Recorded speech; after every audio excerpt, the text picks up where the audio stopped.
তুয়া দুই বোন। মীরা ছিল বড় এবং তুয়া ছোট। মীরা সর্বদা তুয়ার উপরে অত্যাচার করত। একদিন সকালে, এই তুয়া, যা জঙ্গল থেকে কাঠ নিয়ে আয়, বাড়িতে জ্বালানি কাঠ নেই। দিদি, আজ তো আমার শরীরটা খারাপ, আজ একটু তুমি যাও না গো, আমি কাল যাব। তোকে যেটা বললাম সেটাই করবি, জঙ্গল থেকে কাঠ তুই নিয়ে আসবি, আমি কেন যাব? পোড়ামুখী। দিদির কথায় দুঃখ পেয়ে তুয়া কুড়াল নিয়ে জঙ্গলে চলে গেল এবং প্রচুর পরিমাণে কাঠ কাটল।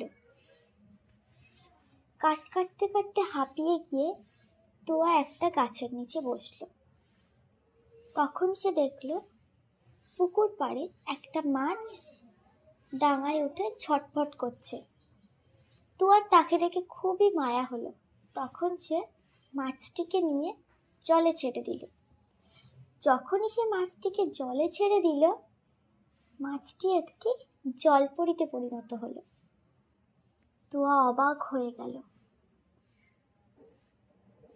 তখন জলপরী তাকে বলল, আমি তোমাকে পরীক্ষা করছিলাম, দেখছিলাম তুমি কি করো, আমাকে বাড়ি নিয়ে যাও না আমাকে জলে ছেড়ে দাও। তুমি খুবই ভালো ছোট্ট মেয়ে। এই বলে জলপরী তাকে একটা রূপার কুড়াল দিল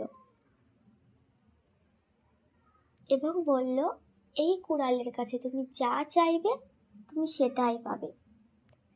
তুয়া খুবই আনন্দিত হলো, কারণ কাল থেকে তার আর জঙ্গলে কাঠ কাটতে আসতে হবে না অসুস্থ শরীর নিয়ে। জলপরীকে বিদায় দিয়ে তুয়া কুড়ালটা নিয়ে বাড়ির পথে রওনা দিল। By friends, please like and subscribe.